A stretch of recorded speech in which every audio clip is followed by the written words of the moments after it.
clock on the wall. On the 7th day of December, 1941, it struck the 11th hour. Every hour after that has been, will be, 0 hour. 48 United States of a free and sovereign America are at war. Every American has his job to do, and the will to do it, and the tools to do it with. Pray God he also has the time.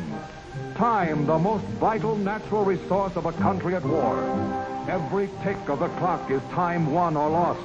Every 60-minute sweep, every 12-hour tour of those relentless hands is turning out carload lots of time for us to use ourselves or to give away to the enemy.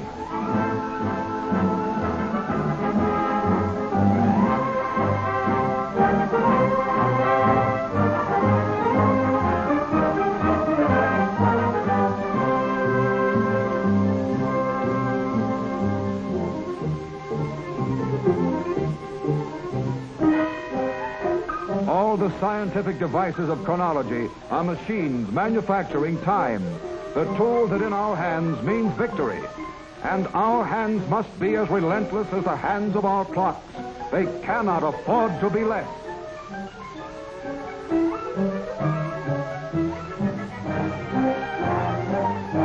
Sunrise over Republic Steel. High noon at Willow Run. Sunfall on the Electric Boat Company. Midnight at the Brooklyn Navy Yard. Dawn to dusk and back to dawn again. 3 8-hour shifts, one day. So much can be done in a day if Americans will keep their sleeves rolled up. Inside of 24 hours, 1/20th of a freighter or a tanker can be built. Within those same 24 hours, a squadron of tanks can roll off the assembly line, and a flight of bombers can be made ready from radio to rudder boat. In one day, 1,000 acres of corn can become 30,000 bushels of food. In one day, one plant unit can turn out enough rifles to equip a battalion of infantry, the men who, in one day, might win a war or lose it. How? Well, let's visit upstate at a factory where they make 30 caliber rifle cartridges for the Army.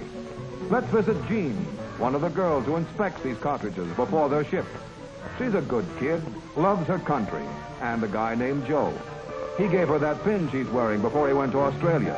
She's a good kid, honest, intelligent, but she gets tired in the afternoon sometimes, likes to take extra time off for a smoke. That's all, only a few minutes. A few minutes. It only takes a second to jar the primer out of a cartridge. And it only takes a second to put an OK ticket on a lot that should have been rejected. A cartridge without a primer is one that will never fire. It's about as useful in a rifle as a cigarette, or as the minutes that go up in its smoke.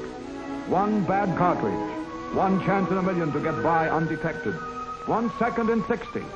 One girl out of 100 who is an honest, patriotic, intelligent saboteur.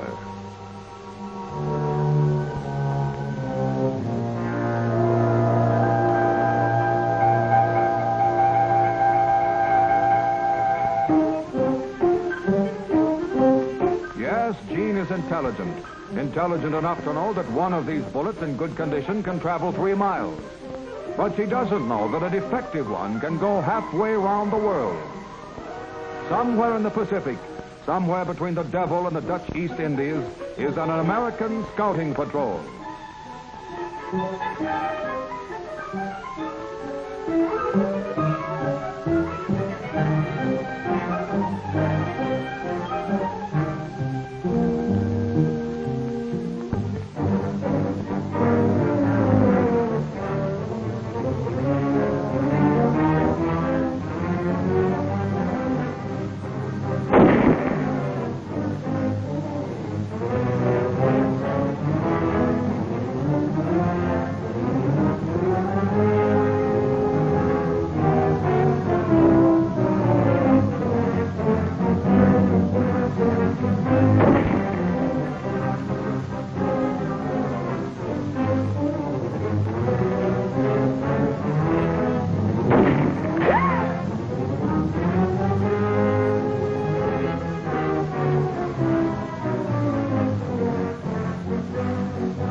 upset about that cartridge missing fire.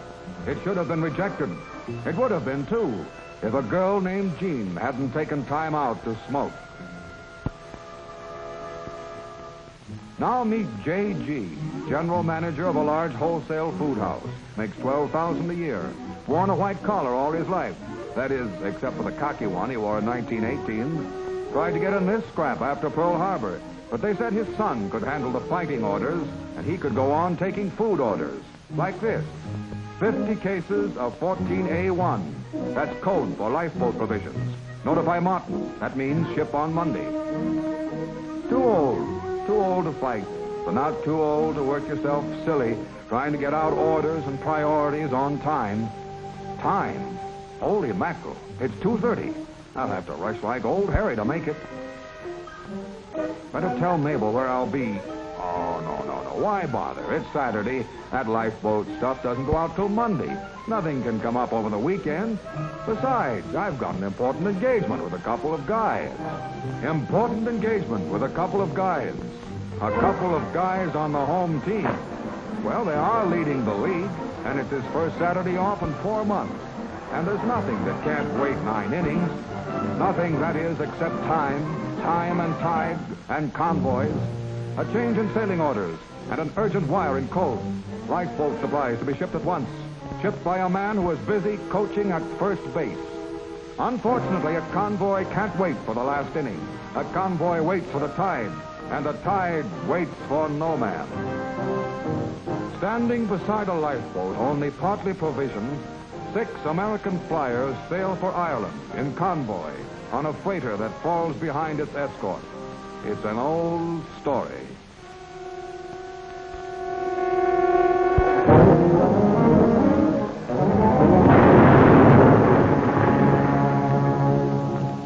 Men sailed for Ireland.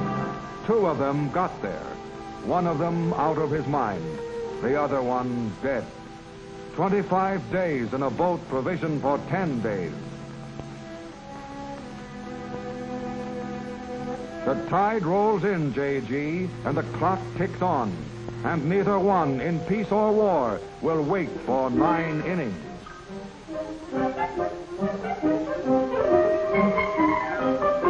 The state of North Australia is 23 time zones away from the state of Michigan. But the clock on the cockpit of the plane over Darwin and the watch on the wrist of the officer in New Guinea are synchronized with the clock at the door of the factory in Detroit and geared to the clock over the water cooler in Kalamazoo. The production rate of our factories and the firing rate of our guns is synchronized by one machine, the clock. This is the machine that manufactures victory, turning out 32.5 million seconds each year. Each separate tick, a precious tool to use in building our future. And you, these are your tools, your hands, and they must be as relentless as the hands of your clocks. If we are to conquer, they cannot afford to be less. Still might and still our world and to win liberty for all. Let's keep the flame of freedom blazing whatever may befall. Fill every burning moment until conquered is the foe. In every time we fight for time, so we must ever onward go.